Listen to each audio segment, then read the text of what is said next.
வணக்கம். நான் astrology professor doctor Vimalan. பரிசு பெறுதல் அல்லது அவார்டு, ஒரு பட்டம் வாங்கினாலும் சரி, பதவி வேணும்னாலும் சரி, ஒரு புகழ் வேணும்னாலும் சரி, இவங்கெல்லாம் நல்லா எந்த பணிகளை செஞ்சாங்க, இவங்களுக்கு ஒரு பதவி கொடுங்க, இவங்களுக்கு ஒரு பரிசை கொடுங்க, இவங்களுக்கு ஒரு ப்ரமோஷன் கொடுங்க, இவங்களுக்கு ஒரு மரியாதை செய்யுங்க அப்படின்லாம் சொல்லிக்கிட்டே இருக்கும்.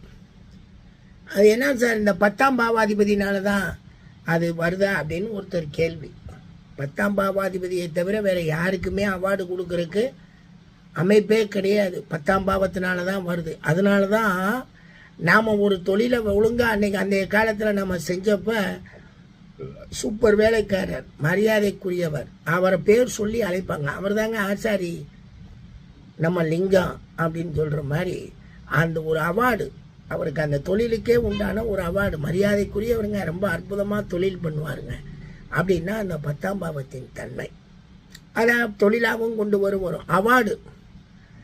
எல்லா அவார்டுமே சாதாரண இடத்துல வாங்குகிற அவார்டுலேருந்து பெரிய இடத்துல இருந்து வாங்குகிற அவார்டு வரைக்கும் 10ஆம் பாவம் தான். இந்த 10ஆம் பாவாதிபதி எப்படி இருக்கணும், எந்த வகையிலுமே நமக்கு கெட்டு போகாமல் இருந்தால் நல்ல அவார்டை வாங்கிடுவோம்.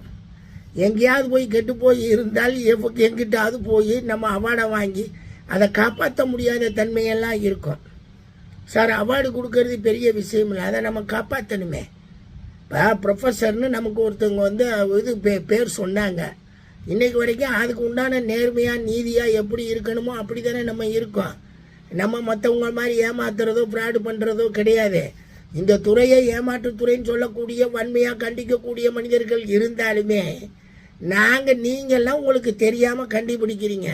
இப்போ கடவுள் இல்லைன்னு சொல்கிறவருக்கு இல்லை தானே, இருக்குன்னு சொல்கிறவருக்கு இருக்குது தானே. இருக்குங்கிறதவே அவர்னால நிரூபிக்க முடியாது, இல்லைங்கிறதையும் அவர்னால நிரூபிக்க முடியாது. ஏன்னா இல்லை அப்படின்னா ஒரு செயல் நடக்குதே, நீங்கள் தூண்டாமல் ஒரு செயல் நடக்குதே, அது நடத்துனது யார்? நீங்கள் நினைக்காதது நடக்கும் பொழுது அந்த நடந்ததை செயல்படுத்தியது யாருங்கிற கேள்வி வந்துடும்.